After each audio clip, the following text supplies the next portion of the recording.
ચીન સહિત સમગ્ર વિશ્વમાં HMPV વાયરસનો કહેર વ્યાપ્યો છે ત્યારે ગુજરાતના હિંમતનગરમાં બીજો કેસ નોંધાયો છે, જેમાં પ્રાંતિજના ગ્રામ્ય વિસ્તારના 8 વર્ષીય બાળકનો રિપોર્ટ પોઝિટિવ આવતા ખળભળાટ સર્જાયો છે। જોકે હજુ સરકારી રિપોર્ટ મેળવવા માટે સેમ્પલિંગ પુના મોકલાયા છે। સાબરકાંઠાના પ્રાંતિજના ગ્રામ્ય વિસ્તારના 8 વર્ષીય બાળકને HMPV વાયરસના લક્ષણો જોવા મળતા હિંમતનગરની ખાનગી હોસ્પિટલ સહિત સમગ્ર જિલ્લામાં ભારે ખળભળાટ સર્જાયો છે। જોકે 2 દિવસ અગાઉ બાળકને સામાન્ય શરદી, ઉધરસ, કફ સહિત તાવની રજૂઆતના પગલે સારવાર માટે જ્યારે હિંમતનગર લાવવામાં આવ્યો ત્યારે સામાન્ય લગતા બાળકનો રિપોર્ટ અતિ ગંભીર આવતા બાળકના મા-બાપ સહિત પરિવારજનો પણ ચિંતિત બન્યા છે। HMPV વાયરસ મામલે ખાનગી હોસ્પિટલના ડોક્ટરો સહિત જિલ્લા આરોગ્ય વિભાગ પણ હવે જાગૃત થયું હોય તેમ આગામી સમયને પહોંચી વળવા માટે વિવિધ તૈયારીઓ હાથ ધરી છે। સામાન્ય શરદી કા ઉધરસ કે તાવને મોટાભાગના વાલીઓ સરળતાથી લેશે। બાળકને વધુ ઊંઘ લેતું હોય તો પણ વાલીઓ માટે આ બાબત સરળ બની રહેતી હોય છે। જો કે HMPV વાયરસનું મુખ્ય લક્ષણ વધુ ઊંઘ સહિત શરદી, કફ છે, ત્યારે વાલીઓ સહિત વહીવટીતંત્રએ પણ આ મામલે મિશન સ્વરૂપે જાગૃતતા ફેલાવવાનું અભિયાન કેળવવું પડે તેમ છે। કોરોના મહામારી બાદ ફરી એકવાર ચીનથી ઊભા થયેલા HMPV વાયરસથી દિન પ્રતિદિન ભયનો માહોલ વધી રહ્યો છે, ત્યારે આગામી સમયમાં વહીવટીતંત્ર સહિત વાલીઓ અને ખાનગી હોસ્પિટલોનું સંકલનથી તાતી જરૂરિયાત છે। ત્યારે જોવું રહ્યું કે આ મામલે આગામી સમયમાં વહીવટીતંત્ર કેટલું એલર્ટ બને છે તે મહત્વનું છે। એવા રાજકમલસિંહ પરમાર, ભારતની અસ્મિતા, સાબરકાંઠા। સાબરકાંઠા જિલ્લાના પ્રાંતિજ તાલુકામાંથી એક HMPVનો પ્રાઇવેટ હોસ્પિટલમાં એક શંકાસ્પદ કેસ દાખલ થયેલો છે। 7 વર્ષની ઉંમર છે આ બાળકની। આ જે એમની પ્રાઇવેટ લેબોરેટરીમાં ટેસ્ટ કરાવવામાં આવ્યો હતો, પરંતુ HMPV વાયરસની રાજ્ય સરકારની ગાઈડલાઈન મુજબ VRDL જે ડેઝિગ્નેટેડ હોય એમાં ટેસ્ટ કરાવવાનો થાય છે, એટલે એના સેમ્પલ કલેક્ટ કરી અને એનો ટેસ્ટ બીજી મેડિકલ કોલેજ માટે સેમ્પલ મોકલી આપવામાં આવેલા છે અને સેમ્પલના ટેસ્ટની રિઝલ્ટની રાહ જોઈ રહ્યા છે। આ ઉપરાંત જે આપણી મેડિકલ કોલેજ છે એમાં પણ વેન્ટિલેટર સાથે બેડની સુવિધાની તૈયારી કરવામાં આવી છે અને જિલ્લાના તમામ આરોગ્ય સંસ્થાઓના મેડિકલ ઓફિસર્સને પણ આ બાબતે આવા કોઈ શંકાસ્પદ કેસ મળે તો એની તાત્કાલિક સારવાર કરવાની અને જે IEC કરવાની થાય લોકોમાં જાગૃતિ માટે કે આમાં ગભરાવાની જરૂર નથી અને શરદી અને ઉધરસ થઈ હોય તો તાત્કાલિક ડૉક્ટરનો સંપર્ક કરવાનો થાય, મોઢા પર રૂમાલ રાખવાનો થાય, હાથ ધોવાની વાત છે, તમામ તકેદારીઓ રાખવા માટે પણ જનજાગૃતિ કરવામાં આવે છે। સર, અત્યારે બાળક છે તે હોસ્પિટલ દાખલ છે, જે અમદાવાદથી ગાંધીનગર શિફ્ટ કરવામાં આવ્યું છે। હાલ બાળક બેબી હોસ્પિટલમાં દાખલ છે અને બાળક અત્યારે સ્વસ્થ છે અને હાલ સારું છે, જેથી કરીને એને શિફ્ટ કરવાની કોઈ જરૂરિયાત ઊભી થઈ નથી। હાલ એ જે તે ગામમાં 4 જેટલી ટીમો, મેડિકલ ટીમો ઉતારેલી છે અને મેડિકલ ટીમ દ્વારા સર્વેલન્સની કામગીરી હાથ ધરવામાં આવેલ છે અને સર્વેલન્સમાં કોઈ આવા શંકાસ્પદ કેસો જોવા મળશે તો અગેન આપણે સિવિલ હોસ્પિટલમાં એમને લાવવામાં આવશે અને આરોગ્યની ચકાસણી કરવામાં આવશે।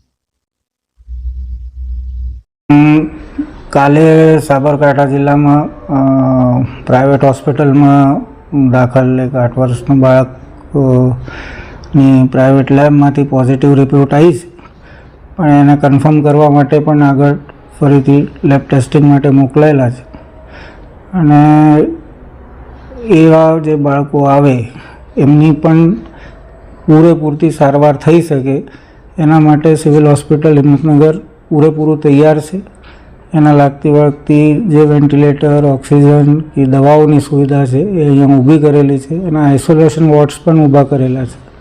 હાલ 5 બેડની તૈયારી આપણે રાખેલી છે અને જેમ જેમ કેસ આવશે, આમ તો એ વાયરસ જીવના જોખમવાળો નથી, પણ તો પણ આપણે સાવચેતીના ભાગરૂપે આ તૈયારી રાખેલી છે।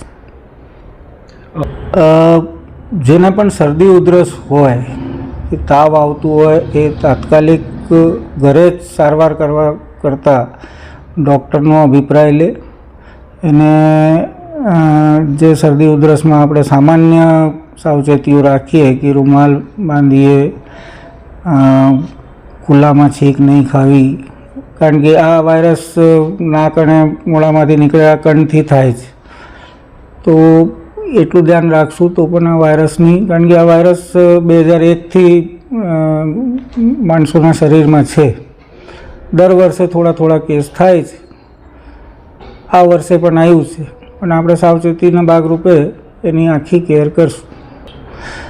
આમાં HMPV અત્યાર સુધી જે ડાટા છે એમાં જાનનું જોખમ બહુ ઓછું છે। કોઈ નબળો હોય કે કોઈનું ઇમ્યુનિટી ઓછી હોય અને બાળકો જે કે એક્સપોઝ નથી આ વાયરસમાં, એ લોકોને થોડુંક ધ્યાન રાખવું પડે. બાકી સામાન્ય માણસમાં એમનું જાનનું જોખમ ઓલમોસ્ટ નહીવત છે. જે ફેફસામાં ઉતરે તો પછી આપણને એની કેર લેવી પડે. ઓકે, હું doctor Imtiyaz Mevan, baby care children hospital, Motipura. અમારા ત્યાં 7 તારીખે સવારે 9 થી 10ના ગાળામાં એક બાળકને લઈને આવ્યા હતા.